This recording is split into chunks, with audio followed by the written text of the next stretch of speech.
చిన్న ప్రార్థన చేసుకొని కొన్ని నిమిషాలు దావీదు గారు రాసిన కీర్తనని ధ్యానించుకుందాం. మహాపరిశుద్ధుడు, మహోన్నతుడు, మహాగణుడా, మీకు స్తుతులు స్తోత్రాలు చెల్లించుకుంటున్నాం. దేవా నీకు స్తోత్రం నాయన. యేసయ్య, మొదటి ప్రార్థన ఆరంభించుకున్న మొదలుకొని మమ్మల్ని రీతిగా ఇంతవరకు మీరు మా మధ్యలోని నడిపించినారని నమ్ముచున్నాం. అయ్యా దేవా, ఇందుకు పనికిరానటువంటి దాన్ని, అర్హత లేనటువంటి దాన్ని యేసయ్య నన్ను క్షమించి ప్రభువా, నీ మాటలను నేను వివరించుకుంటుండగా ప్రభువా, మీ నోటిని నా పొరగా ఉంచిన యేసయ్య, మీ మాటలను మేము ధ్యానించుకుంటుండగా మాకు కావలసిన ఆత్మీయత మీ మీద ఎదగాలో మాకు నేర్పించమని అయ్యా మీరే మా మధ్యలో ఉండి నా తండ్రి యేసయ్య, ఈ ఆరాధన అంతటినీ ప్రభువా నైనా మీరే మహిమ పొందుకోమని నజరేయుడైన యేసుక్రీస్తు నామములో అడిగి వేడుకుంటున్నాను తండ్రి, ఆమేన్. మనందరికీ వాక్యం తెలిసి ఉన్నదేనండి. బట్ ఏంటంటే మన ఆత్మీయ తల్లిదండ్రుల యొక్క ఆలోచన ఏంటంటే కనుక తన బిడ్డలుగా మనం ఉంటున్నప్పుడు వారు మనం ఎలాగ ఎదుగుతున్నామో అన్న గమనించాలంటే కనుక అప్పుడప్పుడు మనల్ని ఎలా వాడుకోవడానికి మనకిస్తున్న అవకాశాన్ని బట్టి నిజంగా దేవాతి దేవునికి వందనాలు చెల్లించుకుంటూ, అలాగే వారికి మరొకసారి ప్రత్యేక వందనాలు చెల్లించుకుంటున్నాను. అంటే కుమారులు ఉన్నప్పుడు, కుమార్తెలుగా మనం ఉన్నప్పుడు, తల్లిదండ్రులుగా మనల్ని చూస్తున్నప్పుడు మనం ఏటైతే దారి త్రొట్టిల్లిపోతామో మనకి మాటల ద్వారా వారు మనకి బోధిస్తారు. అలాగే సంఘముగా మనం కూడి వస్తున్నప్పుడు కొన్నిసార్లు మనం తప్పిపోతున్నాము అని వారికి ఆలోచన కలిగినప్పుడు నా గురించి నేనే చెప్పుకుంటున్నాను.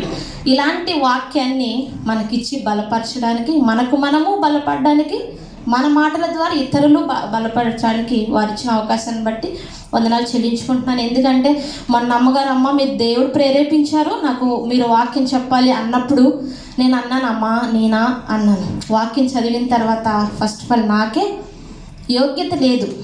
ఫస్ట్ ఆఫ్ ఆల్ నేను ఒప్పుకుంటాను. దేవుని క్షమాపణ అడిగితే మన క్షమాపణలన్నీ క్షమించగలిగే దయా హృదయం కలిగి ఉన్న దేవుడు కాబట్టి నన్ను నేను ఫస్ట్ క్షమాపణ అడిగి దేవుని వద్ద అడిగి మీకు ఈ విధంగా కొన్ని మాటలు కీర్తనలోంచి వివరించాలనుకుంటున్నానండి. 103వ దావీదు కీర్తన, దావీదు గారు రాసిన కీర్తన అని మనందరికీ తెలుసు. ఆయన కొన్ని రాసిన కీర్తనలో కొన్ని కీర్తనలు ప్రత్యేకంగా ఉంటాయి. అంటే మన జీవితాల్లో మనం అనుభవిస్తున్న అనుభవాలకు తగినట్లు ఆయన మాట్లాడుతున్న ప్రతి మాట కూడా మన జీవితాల్లో ఇది నా జీవితంలో జరిగింది అనే మనకు ఒక ఆలోచన కలిగిస్తూ ఉంటుంది. అంతేకాదు ఎన్నో కీర్తనలు ఆయన రాశాడు. 23వ కీర్తన కూడా ఒక ప్రత్యేకమైన ఆయనకు జీవితంలో జరిగిన ఒక ప్రత్యేకమైన కీర్తన. అయితే ఈరోజు ఆయన ప్రాణముతో మాట్లాడుచున్నాడు. ఫస్ట్ ఆఫ్ ఆల్, నా ప్రాణమా యెహోవాను సన్నుతించుము, నా అంతరంగమునున్న సమస్తమా ఆయన పరిశుద్ధ నామమును సన్నుతించుము. అంటే మొట్టమొదటిగా ఆయన ప్రాణాన్ని ఆయన పురుగొల్పుకుంటున్నాడు. ఆయన ప్రాణముతో మాట్లాడుచున్నాడు. ఆయన ప్రాణము కంటే ఈ లోకంలో ఉన్న ఆస్తులు, ఎంత ధనము, మనకున్న గర్వము ఏది పనికిరాదని ఆయన గుర్తెరిగి ఆయన ప్రాణాన్ని ఆయన సిద్ధపరచుకుంటున్నాడు. మన శరీరంలో ప్రాణము కంటే ముఖ్యమైనది ఏమైనా ఉందా? మన ప్రాణం అనేదే లేకుంటే మనం దేవుని స్తుతించగలుగుతామా? మన జీవన ఆరాధనకు ఆధారణ ఏదైతే ఉందో మనం చేసుకోగలుగుతాం మన ప్రాణం లేకపోతే? అట్టి రీతిగా ఆయన మొట్టమొదటిగా ఆయన ప్రాణముతో ఈ విధంగా మాట్లాడుచున్నాడు. నా ప్రాణమా యెహోవాను సన్నుతించు, నా అంతరంగమునున్న సమస్తమా. అంటే ఆయన నా మనసా అనలేదు, నా హృదయమా అనలేదు. అంతరంగం తన శరీరంలో ఉన్న ప్రతి అణువు కూడా తన హృదయముతో ఆత్మానుసారంగా దేవుణ్ణి ఆరాధించే అనుభవము ఆయన జీవితంలో నేర్చుకున్నాడు.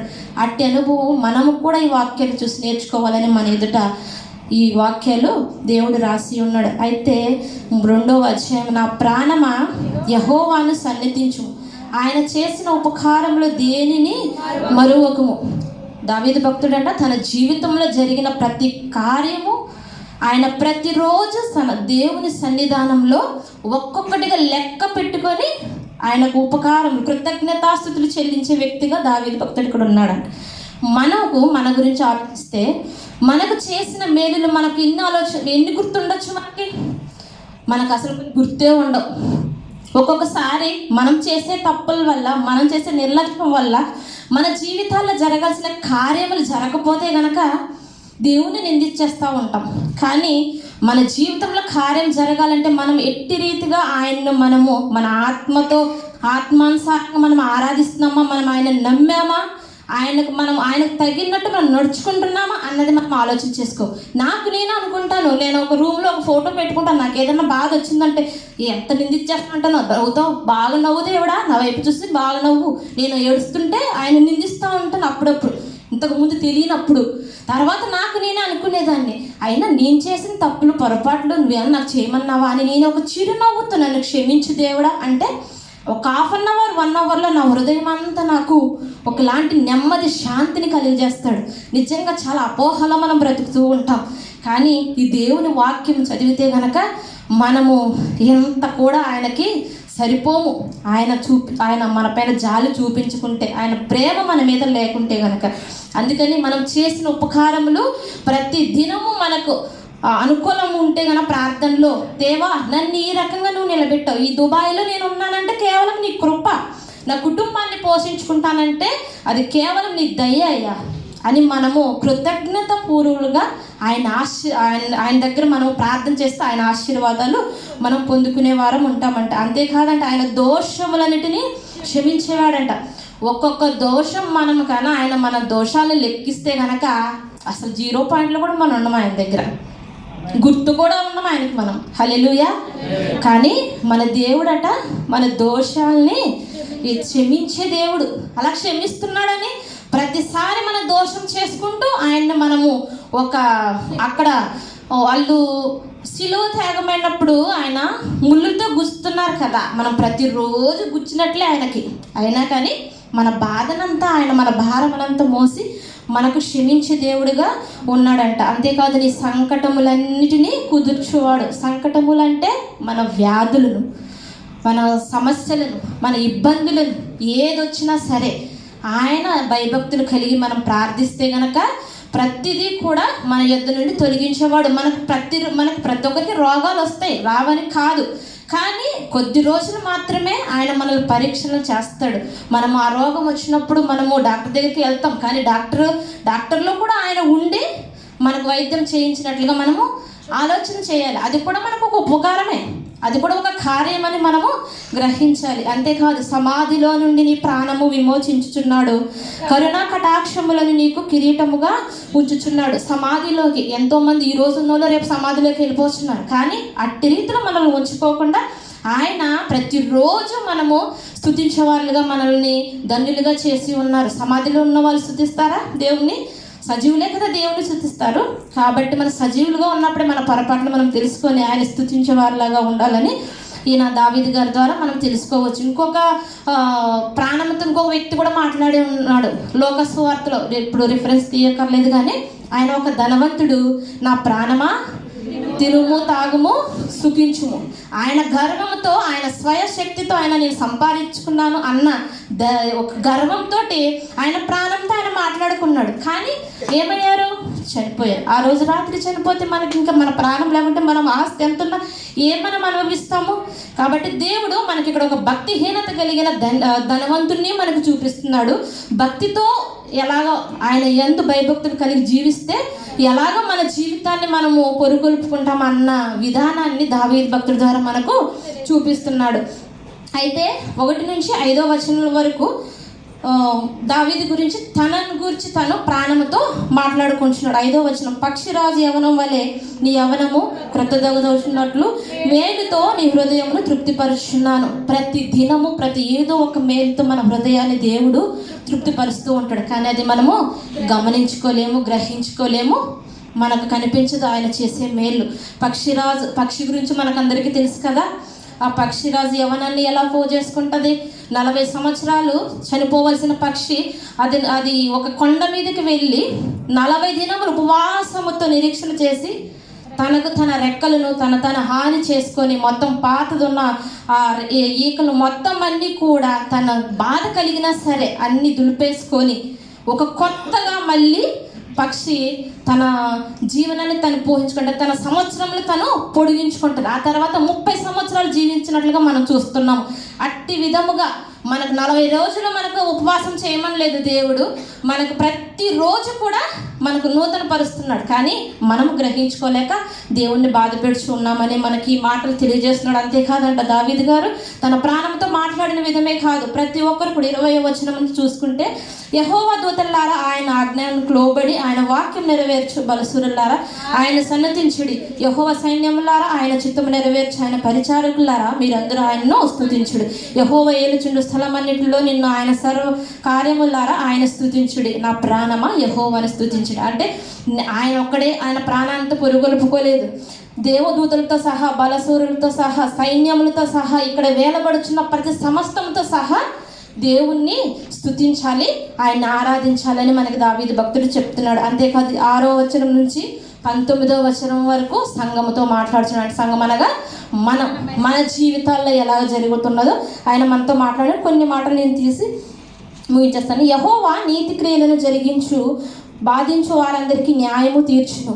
యెహోవా నీతి క్రియలను అంటే మనం ఒక్కొక్క కోరికలు ఉంటాయి. పాస్టర్ గారు ఎప్పుడు అంటారు, మనకు తాకత్తుకు తగ్గట్లు మన కోరికలు మనం ప్రార్థించాలి. ఇక్కడుండి మనము దుబాయ్ మాల్లో ఫ్లాట్ కట్టాలని మనం ఎప్పుడు అంటారు ఎగ్జాంపుల్.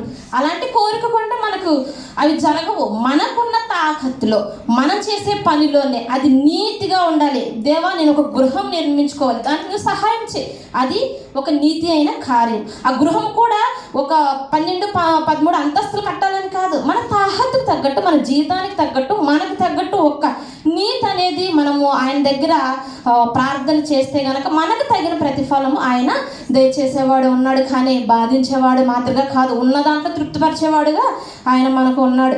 అంతేకాదు 8వ వచనము, యెహోవా దయాదాక్షిణ్య పూర్ణుడు, దీర్ఘశాంతుడు, కృపా సమృద్ధి గలవాడు. యెహోవా మన దేవుడు ఎంత దయ గలవాడు, ఎంత దాక్షిణ్యములు గలవాడు.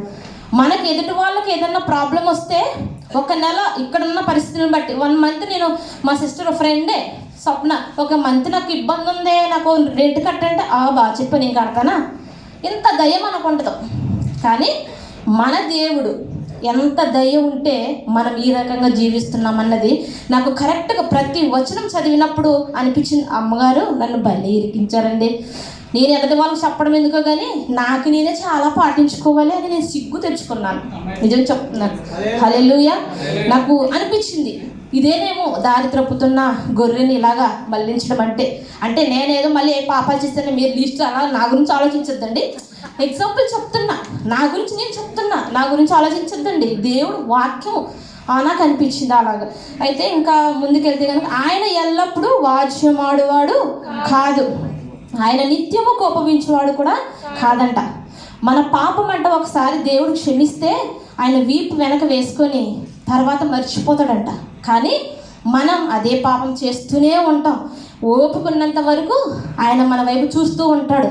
నా కుమార్తె, నా కుమారుడు ఎప్పుడైనా సరే నా వైపు చూడకపోతుందా, నా మాటలు ఆలకించకపోతుందా, నాతో మాట్లాడకపోతుందా అని ప్రతిదీ కూడా మన ఏదైతే మనం చేసే పాపములను అవన్నీ కూడా ఆయన వీపు వెనకేసి మర్చిపోతే మళ్ళీ గుర్తు తెచ్చుకోడంట. అలాంటి దేవుడు మన దేవుడు ఎప్పుడు కూడా కోపమించుకునే దేవుడు కూడా కాదట. మన పాపములను బట్టి మనకు ప్రతీకారం చేయలేదట, మన దోషములను బట్టి మనకు ప్రతిఫలం ఇవ్వలేదట. ప్రతి మాట కూడా మనకు అవసరమైన మాట ఈ వాక్యంలో. ఎవరి దైవజనులు అయితే కనుక ఒక్కొక్క వాక్యాన్ని తీసుకొని ఇంత ప్రసంగాలు చేసేస్తారు, కానీ అంత మాధుర్యమైన మాటలు మనకు దేవుడు ఇక్కడ చూపిస్తున్నాడు. 11వ వచనంలో, భూమి కంటే ఆకాశం ఎంత ఉన్నతముగా ఉన్నదో ఆయన యందు భయభక్తులు కలవాలి ఎడల కృప అంత అధికముగా ఉన్నది. భూమి ఆకాశాన్ని మనం కొలగలుగుతామా? ఎంతైతే మనం కొలవలేమో అట్టి కొలవత లేనంత ప్రేమ, అంత ఉన్నత మనపై ఉంటుందంట. మనపై అంటే ఇక్కడ కూర్చున్న అందరం చర్చకు వస్తున్నాం మా పైకి వచ్చేస్తుందని కాదు. ఆయన పదే చెప్తున్నాడు, 3-4 సార్లు ఇక్కడ రిపీట్ చేస్తారు. ఎవరైతే యెహోవా యందు భయభక్తులు కలిగి, భయం వేరే భక్తి వేరే. భయభక్తులు ఇక్కడున్నా అదే భక్తి ఉండాలి, బయట ఉన్నా అదే భక్తి ఉండాలి. అలాంటి భక్తి ఉంటేనే ఆయన కృప అధికం లేనంత అత్యున్నత కృపనే మన వారిపై దయచేసేవాడుగా ఉన్నాడంట. 12, పడమటికి తూర్పు ఎంత దూరమో ఆయన మన అతిక్రమాలను మనకు అంత దూరపరిచి ఉన్నాడు. పడమటికి తూర్పు కూడా ఎంత, ఇప్పుడు మనం ఆకాశాన్ని భూమిని ఎలాగో కొలవలేమో పడమటి తూర్పును కూడా మనం కొలవలేము. అంత దూరాన్ని మన అతిక్రమములు, మనం చేసే పాపములు, మనం చేసే ప్రతిదీ కూడా ఆయన అంత దూరపరుస్తాడు మనకి. కానీ మనము ఆలోచన చేయట్లేదు. అది ఈ సమయంలో మనం గ్రహించుకోవాలని ఇక్కడ రాసి ఉన్నది. అంతేకాదు ఇంకొక 2 మాటలు చెప్పి నేను ముగించేస్తాను. తండ్రి తన కుమారుని ఎలా జాలిపడినట్టు యెహోవా తన యందు భయభక్తులు గల వారిని ఎడలా జాలిపడును. సేమ్ మన తండ్రి, మన తల్లిదండ్రులు ఉన్నారు కదా, మనం ఏదైనా తప్పు చేస్తే ఎదుటి వాళ్ళు వచ్చి అడిగారనుకో, తప్పు చేశారని మన తల్లిదండ్రులకు తెలుసు, అయినా మన తప్పును దాచుకుంటారు. ఎందుకు? వాళ్ళ పిల్లలు. కానీ మన దేవుడికి ఏం అవసరమే ఉంది? మన తల్లిదండ్రుల కంటే కూడా ఎక్కువ మన పట్ల మన తప్పులు, మన ఒప్పులన్నీ దాచుకొని మనకు ఆయన కృప చూపేవాడుగా ఉన్నాడు. మరొకసారి మన ఆయువును గూర్చి, ఇక్కడ మనము ప్రాణమును గూర్చి, మన ప్రాణం లేకపోతే ఏమి లేదు కదా. అలాగే ఇక్కడ నరుని ఆయువు అట గడ్డి వలె ఉన్నదట. అడవి పువ్వు పూయినట్లు వాడు పూయను, దాని మీద గాలి వీచగా అది లేకపోవును, ఆ మీదట దాని చోటు దాన్ని ఎరగదు. ఇప్పుడు గడ్డి పువ్వు ఉన్నదనుకో, ఆ పువ్వు తొలిగి కింద పడిపోద్ది. మనం దాన్ని గమ్మేసి స్టిక్ వేసి ఏమో చేసినా అది ఉంటుందా? మన ప్రాణం కూడా అంతే. ఈ రోజు ఉన్న ప్రాణం రేపు ఉండట్లేదు. చిన్న హార్ట్ అటాక్ వస్తే కలాస్, దుకాణం బంద్, అంతే, ఇంకా అయిపోయాయి. ఏమి తినలేము, ఏమి తాగలేము, ఎవరిని మనము గర్వించి ఇలాగా అందరినీ ఏమి అనలేము. ఆ పాషగా నిలబడి ఉన్నారు, నాకు అర్థమైంది. ఇంకొక వాక్యము, ఆయన నిబంధన గైకొనుచు ఆయన కట్టడలను అనుసరించిన ఎడల వారి మీద యెహోవా భయభక్తులు గల వారి మీద ఆయన కృప యుగ యుగంలో నిలిచినట్ట. మళ్ళీ సేమ్ రిపీట్, ఆయన యందు భయభక్తులు కలిగి జీవించే వారికి ఆయన కృప. మన యుగమే కాదు, యుగం అంటే 10 సంవత్సరాలు కలిపితే ఒక యుగం. అలాంటిది యుగ యుగాలకి మనకు ఆయన కృప, ఆయన ప్రేమ, ఆయన జాలి, ఆయన మనకి ఆశీర్వాదం ఎల్లప్పుడూ మన పిల్లలతో కూడా, మన తరంతోనే కాకుండా మన పిల్లల తరం వరకు కూడా ఆయన ఇచ్చేవాడుగా ఉన్నాడు. ఎప్పుడు ఇస్తాడంటే ఆయన అంగీకరించి ఆయన నడవడికలో మనం నడిచినట్లయితే కనుక, ఆయన యందు భయము భక్తి కలిగి జీవించి ప్రతి దినము ఆయన చేసిన ఉపకారములను దేనిని మనం మరవకుండా, ఆయన మన రోగాల నుంచి, మన ఇబ్బందుల నుంచి, మన ఇరుకుల నుంచి అన్ని ఇడిపించే దేవుడే ఉన్నాడు. కాబట్టి ప్రతిదినం ఆయన్ని ఆనుకొని మనం జీవించినట్లయితే ఏ విధంగా దావీదు గారు జీవిస్తున్నారో, ఆయన చేసే కార్యములు ఒక్కొక్కసారి మనము మన కంటికి కనపడవు, చెవికి వినపడవు, హృదయానికి అగోచరవు. సో కాబట్టి ఈ వాక్యాన్ని దేవుడు మనకి ఇటు రీతిగా నిలబెట్టాడంటే, ప్రతిదీ కూడా మన పొరపాట్లు మనము నెంబర్ వేసుకోవడానికైనా మనం ఆలోచన చేసి మనం ధ్యానించినట్లయితే కనుక దేవుడు మనందరినీ దీవించి ఆశీర్వదించును గాక. ఆమె చిన్న